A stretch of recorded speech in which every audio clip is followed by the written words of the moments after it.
Dubai के समुद्र में बनाए शहर अब डूब रहे हैं। आखिर इन शहरों को बनाने में ऐसी क्या गलती हो गई जिसकी वजह से इन आर्टिफिशियल आइलैंड्स का ऐसा हाल हो गया है? यहाँ चूक टेक्नोलॉजी की थी या फिर इन आर्टिफिशियल आइलैंड्स को बनाना ही सबसे बड़ी गलती थी? दोस्तों, छुट्टियों में दुबई की सैर पर जाते आपने कईयों को देखा होगा। मीडिया की माने तो अब हमारे एंटरटेनमेंट जगत के सितारे और क्रिकेटर्स में से कोई ना कोई तो दुबई की सैर पर रहते ही हैं हमेशा। इतने नहीं, एक्टर शाहरुख खान और बिजनेसमैन राज कुंद्रा जैसे कई अरबपति इंडियंस ने तो दुबई के इन आर्टिफिशियल आइलैंड्स ग्रुप में आलीशान घर भी खरीदा है। भले ही दुबई के इन आइलैंड्स ने अपने 20 साल पूरे कर लिए हैं, लेकिन जानकारों की माने तो दुबई के समुद्र में बनाए ये शहर धीरे धीरे डूब रहे हैं। तो आखिर ये शहर कैसे डूब रहे हैं, और हाँ, आखिर कैसे समुद्र के बीच इन आर्टिफिशियल आइलैंड्स को बनाने का काम पूरा किया गया, जानेंगे हम आज के हमारे इस वीडियो में। तो चलिए शुरू करते हैं हमारा आज का ये वीडियो। नासा के वैज्ञानिकों की माने तो दुबई का पाम जुमेरा हर साल करीब 5 मिलीमीटर तक समुद्र में समाता जा रहा है। वहीं साल 2010 में एक समुद्री कंपनी पेंगुइन मरीन ने भी एक चेतावनी जारी करते हुए कहा था कि द वर्ल्ड वापस समुद्र में डूब रहा है, यानी 300 द्वीपों की दुनिया भी समुद्र में समाती जा रही है। लेकिन आखिर ऐसा क्यों हो रहा है? इन आर्टिफिशियल द्वीपों को बनाने वाले आर्किटेक्ट इंजीनियर्स ने ऐसी क्या गलती कर दी है जिसका भारी नुकसान आने वाले वक्त में दुबई और यहाँ रह रहे लोगों को झेलना पड़ सकता है? तो दोस्तों, यहाँ इन सब बातों को समझने से पहले आपको ये जान लेना चाहिए कि आखिर ये पाम जुमेरा द वर्ल्ड है क्या। तो दोस्तों, ये देखिए वो तस्वीर जिसे देखने के बाद आप बहुत कुछ समझ जाएंगे।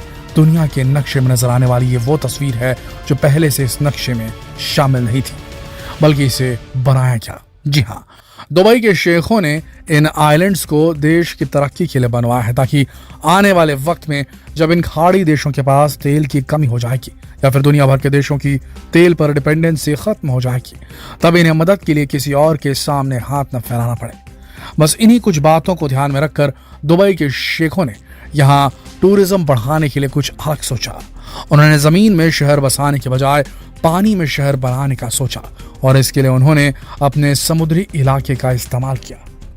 और बस फिर क्या था, दुनिया भर के बड़े बड़े इंजीनियर्स और टेक्नीशियंस के साथ इस काम को शुरू भी कर दिया गया। देखिए, ये है पाम जुमेरा, जो दुबई सरकार का एक आर्टिफिशियल आइलैंड है जिसे नखील कंपनी ने बनाया है। यह दिखने में एक पाम ट्री की तरह ही लगता है, और ये दुबई अमीरात के जुमेराह तटीय क्षेत्र में स्थित है। ये पाम जुमेरा आइलैंड 5 किलोमीटर लंबा और 5 किलोमीटर चौड़ा है। इस आइलैंड पर होटल, रिजॉर्ट, अपार्टमेंट, विला और एंटरटेनमेंट की सारी सुविधाएं हैं। इस आइलैंड को बनाने में कुल 13 अरब डॉलर की लागत आई थी। वहीं 3 प्रोजेक्ट हैं जो दिखने में इस आइलैंड की तरह ही हैं। वहीं इसके अलावा दुबई ने एक ऐसे आइलैंड को बनाने का काम भी शुरू किया था जो दिखने में बिल्कुल दुनिया के नक्शे के आकार का होता। इसलिए इसका नाम वर्ल्ड आइलैंड रखा गया, जिसमें दुनिया के देशों के तर्ज पर कई छोटे बड़े द्वीप भी शामिल हैं। यह द्वीप समूह 4.5 लाख वर्ग फुट में फैला है। लेकिन यहाँ दिक्कत यह है कि इस ग्रुप ऑफ आइलैंड को अब तक पूरा बनाया ही नहीं गया। फारस की खाड़ी में अधूरा बना यह आइलैंड अब धीरे धीरे डूब रहा है। अब जैसा कि आपको हमने वीडियो में पहले ही बताया कि इसे लेकर चेतावनी भी जारी कर दी गई है। दरअसल कहा यह जा रहा है कि 300 द्वीपों को सहारा देने के लिए समुद्र तल से निकाली गई सारी रेत अब धीरे धीरे अपने पुराने जगह यानी कि समुद्र में लौटने लगी है। फरवरी साल 2010 में अंतर्राष्ट्रीय अंतरिक्ष स्टेशन ने भी चेतावनी देते हुए कहा था कि फारस की खाड़ी में जल स्तर तेजी से बढ़ रहा है और ये द्वीप गायब होने लगे हैं। इतना ही नहीं, कई और विशेषज्ञों का यह भी मानना है कि भले ही दुबई सरकार ने इन द्वीपों को बनाने में बड़ी बड़े टेक्नोलॉजी का इस्तेमाल किया होगा, लेकिन बदलती जलवायु की वजह से सबसे खराब स्थिति में समुद्र का स्तर 9 मीटर तक बढ़ सकता है। और इसके बाद इन आइलैंड्स का क्या होगा, ये तो आने वाले वक्त में पता चल पाएगा। दोस्तों, चलिए अब आपको बताते हैं कि दुबई के इन आइलैंड्स को किन टेक्नोलॉजीज का इस्तेमाल करके बनाया गया है। दरअसल समुद्र में बने इन आइलैंड्स को बनाने के लिए किसी भी तरह के ईंट या कंक्रीट का इस्तेमाल नहीं किया गया है, बल्कि इनके बेस के लिए रेत और चट्टानों का इस्तेमाल हुआ है। अब आप कहेंगे कि भला पानी में रेत कैसे? तो सुनिए, सबसे पहले तो यहाँ पानी में रेत को रोकने के लिए चट्टानें डाली गई हैं, और आपको जानकर हैरानी होगी कि यहाँ भारत के मध्य प्रदेश में मिलने वाली ग्रेनाइट चट्टानों का इस्तेमाल किया गया है, जिसे गुजरात लाकर समुद्र के रास्ते दुबई पहुंचाया गया था। दरअसल ग्रेनाइट वो पत्थर हैं जो पानी में भी आसानी से खराब नहीं होते। वहीं आपको जानकर भी हैरानी होगी कि जहां दुबई खुद ही रेत की ढेर पर बसा हुआ है, वहीं इस आइलैंड को बनाने के लिए यहाँ के रेत का इस्तेमाल नहीं किया गया, क्योंकि दुबई की रेत पानी में आसानी से घुल जाती थी। इसलिए फारस की खाड़ी से रेत निकालने का फैसला किया गया और फिर 120 मिलियन क्यूबिक मीटर रेत को फारस की खाड़ी से बाहर निकाला गया। आपके लिए यहाँ यह जान लेना भी जरूरी है कि वीडियो में जैसा कहा गया है कि रेत अपनी जगह वापस लौटने लगी है, उसका यही मतलब था, क्योंकि ये रेत इसी फारस की खाड़ी से ही निकाली गई थी।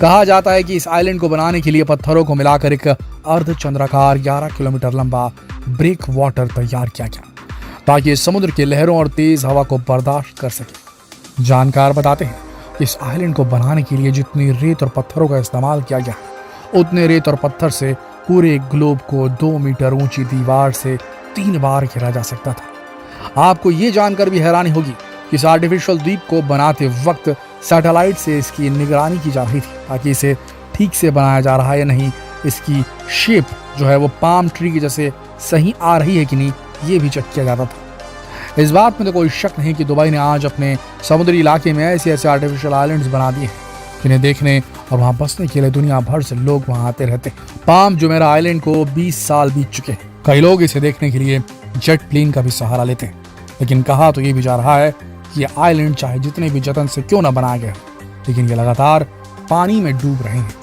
दुनिया भर के कई रिसर्च ऑर्गेनाइजेशंस का कहना है कि आइलैंड हर साल 0.2 इंच की दर से समुद्र में डूब रहा है, और कहा जा रहा है जब कभी भी प्रेशर की वजह से यहाँ की जमीन हिलेगी तो पता नहीं आइलैंड पर रहने वाले लोगों का क्या होगा।